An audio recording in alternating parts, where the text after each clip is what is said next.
Yo, comment ça va YouTube? On se retrouve aujourd'hui pour une toute nouvelle vidéo make-up. On me pose souvent des questions à ce sujet-là dans ma vie quotidienne, au quotidien, voilà, mes proches, mon entourage, et du coup je me suis dit ça pourrait être sympa d'en faire une vidéo sur la chaîne parce que peut-être que vous posez aussi des questions à ce sujet-là. Donc voilà, comme vous l'avez vu dans le titre, aujourd'hui on va parler des pinceaux et pinceaux. J'ai du mal à dire ce mot, pinceau. Donc on va en parler, mais pour le visage exclusivement. On fera une partie pour les yeux une autre fois, parce que je veux pas que la vidéo dure 1000 ans non plus. Là c'est vraiment concis, directement, on passe à l'essentiel. Je vais vous dire ce que moi j'utilise, les marques que j'utilise. Bon, vous allez voir, il n'y a pas 15 000 marques non plus différentes. Et voilà, quel type d'éléments j'utilise pour faire mon make-up. Est-ce que vous êtes prêts? Let's go! Vous connaissez la chanson maintenant, c'est parti. Alors, je les ai lavés pour vous. Ouais, et en fait, je les ai lavés, je me suis dit, mais je me suis pas maquillée pour faire la vidéo. Donc, je les ai lavés et déjà utilisés une fois. Donc, si vous voyez qu'ils sont pas très propres, c'est parce qu'ils ont été utilisés pour faire ce make-up qui est déjà en train de s'enlever parce que, comme d'habitude, j'ai hyper chaud.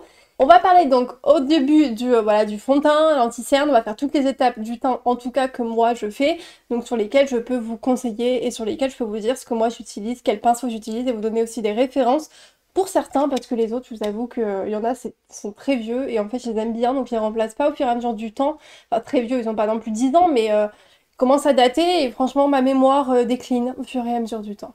Non, c'est vrai en plus. J'ai pas de mémoire et en plus, au fur et à mesure du temps, c'est de pire en pire. Alors, pour commencer, on va appliquer le fond de teint. Non, peut-être pas l'appliquer, mais en tout cas, je vais vous montrer qu'est-ce que j'utilise pour appliquer mon fond de teint. À la base, j'utilisais des pinceaux qui sont plats. Je vous mettrai sûrement une photo là, comme ça, pour vous donner une idée. Maintenant, je déteste ces pinceaux pour utiliser le fond de teint. Oui, bon, pour l'utiliser, pour l'appliquer. Je trouve que ça laisse beaucoup de traces, sauf si vraiment c'est un pinceau de qualité. Je pense que je vais galérer, un pinceau de qualité, mais voilà, j'ai préféré maintenant une autre forme sur laquelle que j'ai adopté en fait au fur et à mesure du temps. Et depuis que j'ai testé cette forme, je ne peux plus m'en passer, tout simplement. Je ne change plus de forme de pinceau. Et donc, je vais vous montrer de suite lequel c'est. Alors, je l'ai en 3 exemplaires. Voilà, la fille, elle fait pas les choses à moitié. Donc, c'est le pinceau comme ceci. C'est le 104 de chez Zoeva. C'est le Butter. Voilà, donc là c'était dans la collection Opulence, donc c'était bordeaux et noir, mais celui d'origine, oui parce que j'en ai 3 pour tourner quand je les lave, mais en fait je lave très souvent mes pinceaux, vous pouvez l'imaginer. Et voilà le version originale en fait du Buffer, bon là ça s'est un petit peu effacé, mais du coup voilà c'est le 104. De mémoire il fait une quinzaine d'euros ou 18 euros, enfin c'est moins de 20 euros et c'est pas cher pour des pinceaux. Vous pouvez évidemment trouver des pinceaux fond de teint qui sont moins chers mais qui sont pas trop mal. Mais en tout cas je trouve que la meilleure qualité et rapport qualité-prix Zoeva là vachement. J'aimerais bien tester les Morphe prochainement et je pense que quand je me lancerai, évidemment je ferai une vidéo où je vous en parlerai. Mais en tout cas pour l'instant c'est ceux que j'utilise et je suis très contente de les utiliser. Donc voilà le Buffer. Donc en fait vous voyez qu'il est fluffy, il est quand même dense au niveau des poils et il est plat comme ça au dessus et en fait vous posez, enfin moi je pose en général le fond de teint sur le dos de ma main, je travaille ici la matière et après je viens la poser. Je trouve que ça fait pas trop de traces, je trouve que ça applique très bien, c'est très efficace. Et sachez, avant d'ailleurs de commencer la vidéo, je m'étais dit que je vous le dirais et j'ai complètement zappé. Tout simplement, des fois on a des bons produits, on n'a pas les bons ustensiles et ça peut gâcher toute l'application du produit, tout le rendu du produit peut être gâché. Et à l'inverse aussi des fois, on a des produits, voilà, on a des super bons pinceaux mais on n'a pas les bons produits évidemment. Bon là ça paraît plus logique, mais parfois on ignore que l'applicateur peut être hyper important pour appliquer, que ce soit des fards à paupières, que ce soit du fond de teint, voilà, travailler le teint. On reparlera des yeux dans une prochaine vidéo, mais en tout cas pour le fond de teint, j'aime beaucoup cette forme-là. Il existe plein de formes pour appliquer du fond de teint, baby crème, etc. Je parle de fond de teint, mais en gros vous avez compris l'idée. Le fond de teint évidemment liquide, je parle aussi parce que le fond de teint poudre c'est complètement autre chose. Moi je n'utilise absolument pas de fond de teint poudre sur ma peau sèche, je trouve que c'est pas ce qui correspond forcément le mieux. Donc il existait, vous savez, les sortes de pinceaux, on dirait un peu des pinceaux, comment expliquer, ils étaient ronds comme ça, j'essaierai de trouver des photos. Ça j'ai jamais utilisé non plus, je vous avoue ça me faisait un peu peur, c'était très tendance à un moment donné. Il y avait aussi l'espèce comment dire ça? Ça avait une espèce d'ovale comme ça en silicone où on appliquait. J'ai jamais utilisé non plus parce que pour moi je voyais pas comment physiquement comment ça pouvait appliquer un fond de teint correctement. Bref, voilà, mais après chacun ses opinions sur la chose, et comme je vous ai dit, les produits peuvent donner certains rendus, et sur d'autres personnes, absolument pas le même rendu. Là, en l'occurrence, moi, je voulais absolument pas tester ça. Et il y a aussi le Beauty Blender. Je me suis un peu plus recentrée parce que je crois que j'étais un peu vers la gauche. Le fond de teint, ouais, laissera toujours une trace, donc forcément, ouais, de ce côté-là pour faire l'anti-cerne et de ce côté-là pour appliquer le fond de teint. Alors, je l'avais acheté moi, donc c'était le Electric Violet Swirl de la marque Beauty Blender, donc il y a la petite boîte pour le ranger. Je vous afficherai le prix ici, moi je l'avais acheté en solde parce que justement je voulais tester, mais pas hyper cher non plus. Donc le Beauty Blender, c'est un produit, je suis très mitigée là-dessus. J'ai mes périodes où j'adore utiliser un Beauty Blender. Je trouve que l'inconvénient, c'est qu'il faut le mouiller en général, voilà, l'humidifier, le mouiller pour pouvoir l'utiliser, et je trouve ça trop chiant d'aller à la salle de bain, le mouiller et revenir. Je sais, je suis une grosse flemmarde. Le matin, quand je me maquille des fois, j'ai la flemme d'aller me lever. Je trouve que le pinceau, c'est beaucoup plus direct. Et en plus, c'est beaucoup de gestes, en fait. Et je trouve ça plus lent, du coup, à appliquer qu'avec un pinceau. Néanmoins, je trouve que le résultat est vraiment cool. Surtout avec celle-ci, parce que, comme vous voyez, elle est plutôt molle. Alors moi, j'adore sa couleur. Ça fait un peu chewing-gum, comme ça. Mais elle est molle, elle est pas trop ferme, parce que j'ai testé plein d'éponges qui étaient beaucoup trop dures pour mon visage, et c'était horrible, genre je me tapais dessus. Alors déjà que je suis pas très délicate avec mon propre visage, comment vous dire que quand t'as pas, voilà, t'as une éponge, t'appuies juste comme ça, elle est toute dure, et t'appuies comme ça sur ta peau, limite je pourrais ressortir avec des bleus, hein. Non, j'abuse un petit peu. Mais en tout cas, j'aime beaucoup l'application avec un Beauty Blender, je suis beaucoup plus pinceau, team pinceau. Voilà, n'hésitez pas à me dire si vous êtes team blender ou team pinceau ou team avec les doigts. Oh, il y a aussi les doigts. Moi, je déteste ça. Sauf pour certains produits comme la base de teint, etc. Faut que les mains soient lavées avant. Important. Mais pour appliquer un produit teint, j'ai horreur des doigts. On en a partout. Non. On enchaîne avec l'anti-cerne. Moi, j'utilise ce pinceau-là, donc c'est de la marque Spectrum et c'est le B05. Donc, comme vous voyez, il est tout propre. Ah, ça fait bizarre presque de le voir comme ça. Alors, pour information, je vous parle de choses qui n'ont rien à voir, mais il faut laver ses pinceaux en théorie bien une fois par semaine, minimum. Voilà, c'est le petit conseil. C'est pour éviter notamment d'avoir des bactéries sur la peau, des microbes et choper notamment des boutons, etc. Moi, je vous avoue, je le fais absolument pas toutes les semaines, j'ai absolument pas le temps, même si ça prend pas énormément de temps, mais je vous dirai la prochaine fois pour les pinceaux pour les yeux, comment moi je les lave. Ou je vous ferai une vidéo carrément là-dessus. Je pense que je vous ferai une vidéo là-dessus, comment moi je les lave, et je me filmerai pour vous montrer, parce que j'ai un petit gadget, et voilà, je le fais d'une certaine façon. C'est peut-être pas forcément la meilleure, mais en tout cas c'est la mienne, et je la trouve plutôt efficace, parce qu'il était orange tout à l'heure.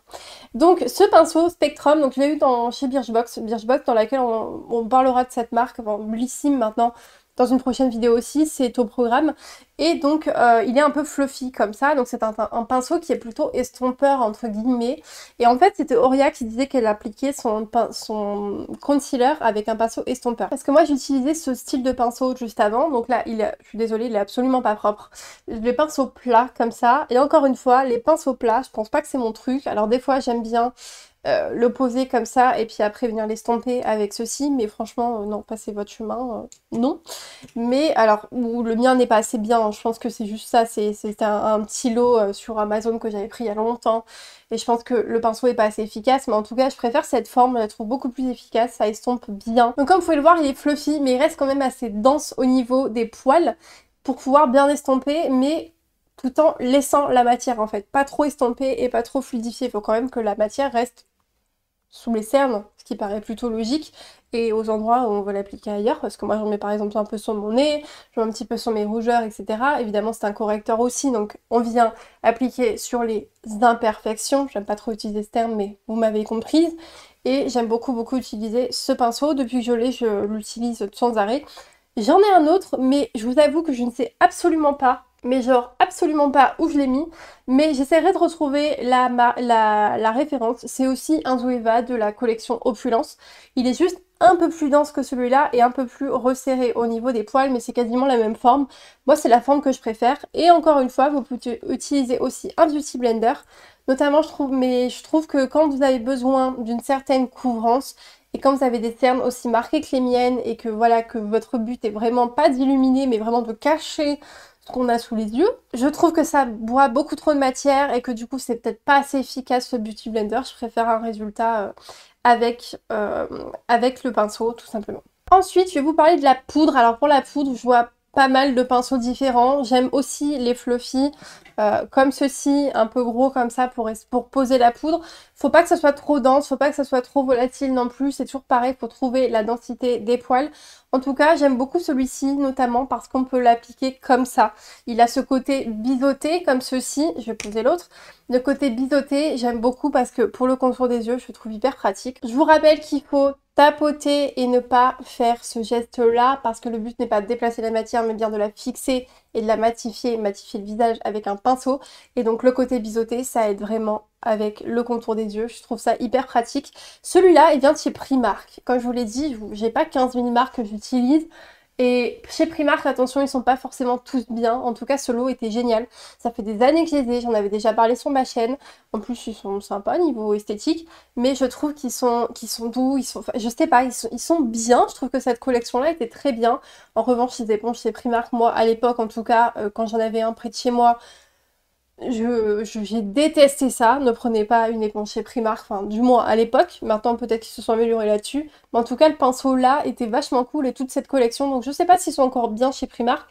Mais ça vaudrait peut-être le coup d'essayer parce que de mémoire il avait coûté genre 5 euros, 6 euros le lot. Et vous allez voir dans la suite des pinceaux que j'en ai encore du lot à vous présenter. Donc vraiment je les ai encore. Ils s'abîment pas, vous voyez, je les ai nettoyés, ils ont pas passé les années. Et ils vont très bien, ils vieillissent aussi bien que des Zoeva. Donc finalement niveau rapport qualité-prix c'est pas trop mal non plus. Sinon, il existe aussi les kabuki, donc c'est ça, c'est ce pinceau-là qu'on peut glisser en fait dans le sac parce que parfois vous avez l'espèce de fermoir, je sais pas comment appeler ça, pour le fermer. Donc, mais ça aussi, ça peut être pas mal pour appliquer la poudre. Après, moi, je préfère mon pinceau, je le trouve plus précis. Je trouve que je prendrais peut-être moins matière avec ça plutôt qu'avec ce gros pinceau un peu mastoc comme ça dans la tête. Mais voilà, il y en a beaucoup qui aiment beaucoup les espèces de pinceaux comme ça, mais juste avec kabuki mais avec le manche, voilà, un peu plus long, mais vous voyez ce type de pinceau très gros, etc. Il y en a beaucoup qui aiment ça.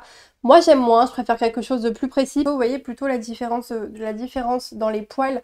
Je préfère largement ce côté biseauté, etc. J'aime beaucoup ce pinceau. Voilà, si vous arrivez à trouver un similaire, franchement vous pouvez foncer. Ensuite, au niveau du bronzer, j'ai pris beaucoup de temps à trouver ce que j'aimais parce que déjà je suis pas une adepte du bronzer à la base. Blanche et je me disais que ça ferait fake, etc. Mais bon, petit à petit, je commence à en mettre de plus en plus. Et j'ai utilisé moult pinceaux pour le bronzer. Vous allez vite vous en apercevoir. J'ai utilisé tout ça. Oui, tout ça. Juste pour en trouver un dans cette collection de pinceaux que j'ai aimé. Alors déjà, celui-ci, je l'utilisais à la base pour là parce que je trouvais assez précis. Donc c'est celui-là, c'est le 35 de chez Zoeva, donc toujours dans la gamme Opulence, qui est vachement dense et je me disais bon j'applique et tout. En plus à l'époque où je l'ai acheté, ça commence petit à petit à dater, on faisait un peu plus de contouring. Bon même moi si j'ai jamais trop été adepte du contouring vraiment marqué etc, j'ai jamais fait ça. Mais je trouvais que ça pouvait être une bonne solution, néanmoins je trouve que non, il est trop dense pour ça. Néanmoins, vous pouvez l'utiliser aussi pour la poudre en dessous de l'œil. Si vous avez une poudre différente de celle pour le visage, ça peut être une très bonne forme. Vous voyez, ça se rapproche légèrement. Hein. Voilà, ça reste fluffy, etc. comme celui poudre, voilà, mais en plus précis. Parce que oui, il existe des pinceaux uniquement pour la poudre du contour des yeux. Je vous l'apprends peut-être. Pour certains, il existe 15 millions de pinceaux. Moi, je vous présente ceux que j'ai, mais il y en a plein d'autres formes. Et voilà, donc moi, en tout cas, j'utiliserai peut-être plus pour ça maintenant. Et encore, je pense que ça dépendrait peut-être trop de poudre. Il faudrait vraiment y aller avec parcimonie. Qui c'est parcimonie? C'était pas drôle du tout. Ensuite, pour poser un petit contouring plus précis, comme un crème, etc.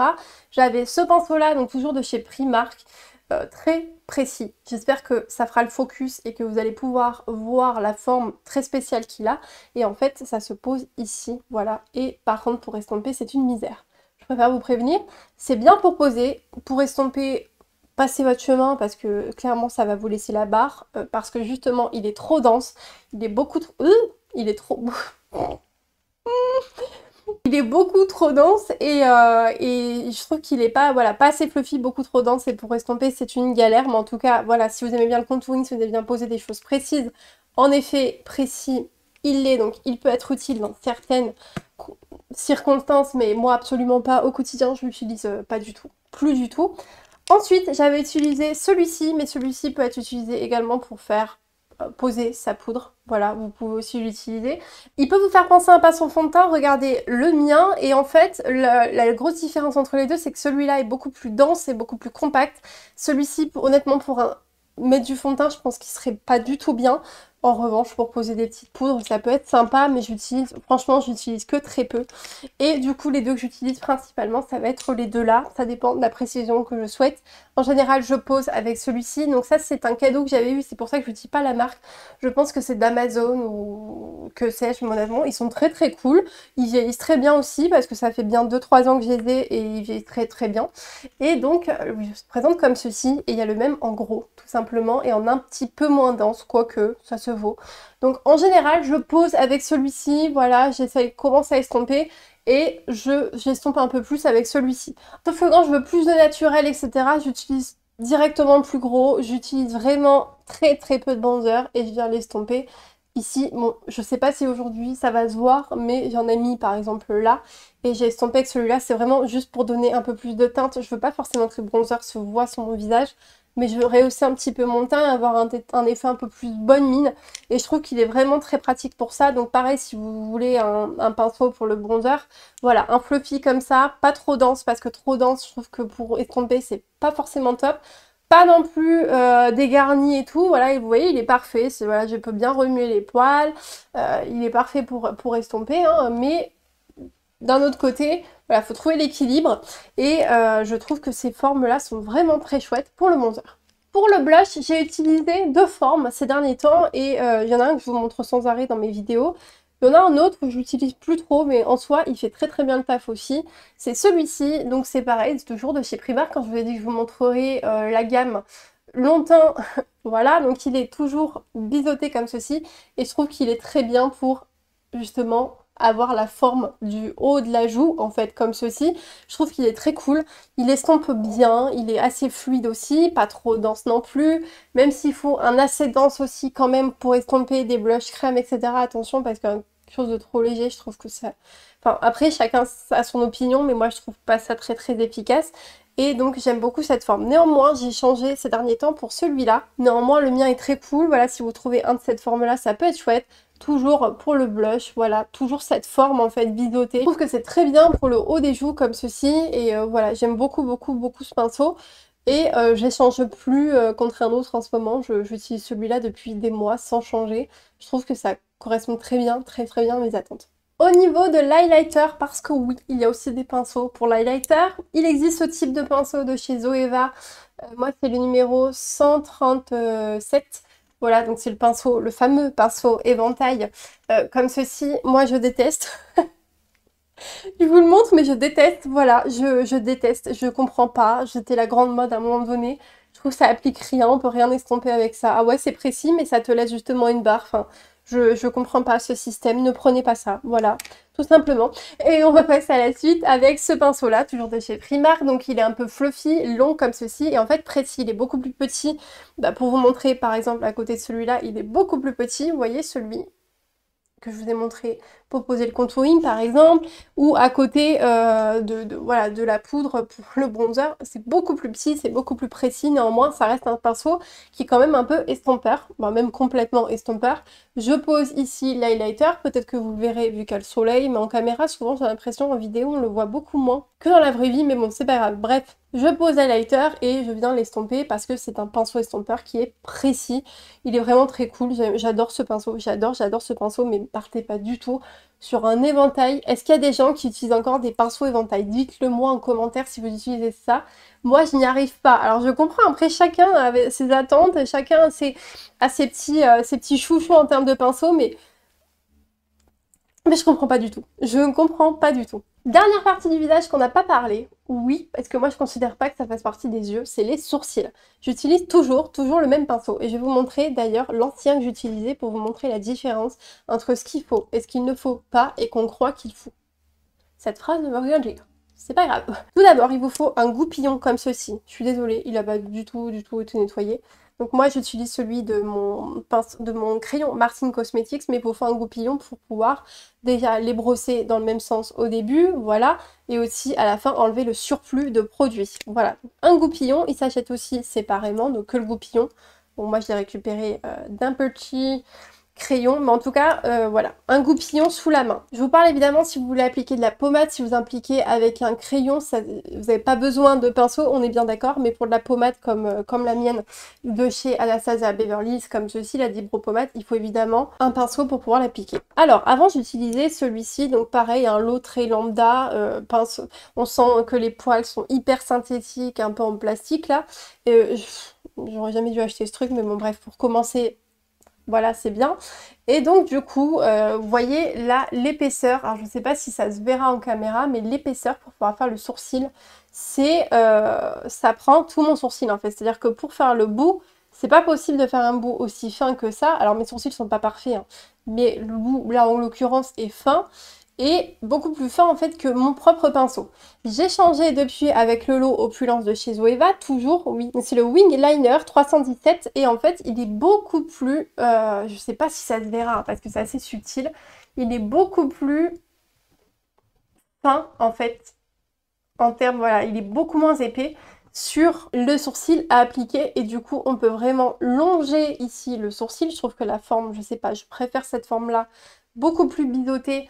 Comme ceci, ça se voit qu'il est beaucoup plus fin, ça se voit, je trouve, enfin, parce que après, moi je le vois en vrai, mais il est beaucoup plus fin, beaucoup plus précis. Et franchement, pour l'appliquer, c'est une petite révolution. Il est vraiment très cool.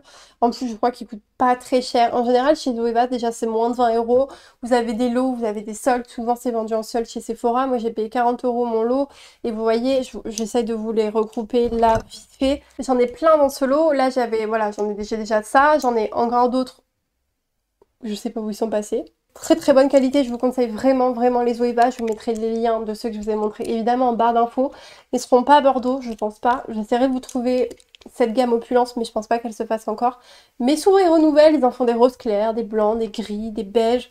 Je trouve que Zoeva, ils sont ils se renouvellent énormément, ils sortent énormément de nouvelles gammes, de nouvelles palettes, etc.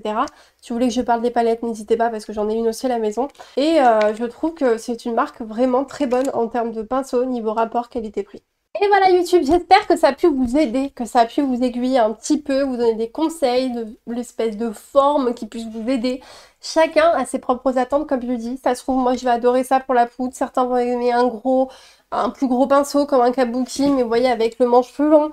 Voilà, donc en fait, c'est en testant que j'ai pu voir, moi, les formes qui s'adaptaient plus à mon visage, à mes attentes, à comment j'aime appliquer mon maquillage le matin. Il y en a qui sont pas trop chers. Comme je vous ai dit, il paraît que les Morphe sont très bien aussi. Donc si vous trouvez des formes similaires chez Morphe, je pense que ça peut vraiment le faire. Et je les testerai prochainement pour vous donner mon avis.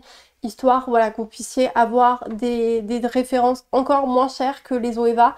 Et toujours de très bonne qualité pour pouvoir vous maquiller. N'hésitez pas à mettre en commentaire si vous préférez le blender, le pinceau, si vous avez des formes différentes des miennes, si vous avez d'autres attentes, si vous avez besoin de conseils. N'hésitez pas, les barres de commentaires, j'allais dire les barres d'infos, non. La zone commentaire est vraiment faite pour ça, je vous répondrai à chacun de vos commentaires et merci à ceux qui le font chaque semaine de façon assidue. Merci infiniment. N'hésitez pas aussi à mettre le pouce vers le haut, à partager la vidéo comme certains le font. Merci aussi infiniment à eux. Et à vous abonner, on est presque 130. Merci. Ces derniers temps, la chaîne évolue beaucoup et je suis trop contente, enfin beaucoup, à mes yeux, voilà, elle évolue et je suis trop contente. Ça me rebooste énormément pour pouvoir continuer, s'accrocher, partager ma passion tous les dimanches avec vous et c'est ce qui compte le plus, ça me rend vraiment heureuse. Merci infiniment pour tous vos gestes. N'hésitez pas à nous rejoindre et à rejoindre notre communauté. Je vous retrouve la semaine prochaine pour une toute nouvelle vidéo et surtout en attendant, prenez soin de vous. Ciao!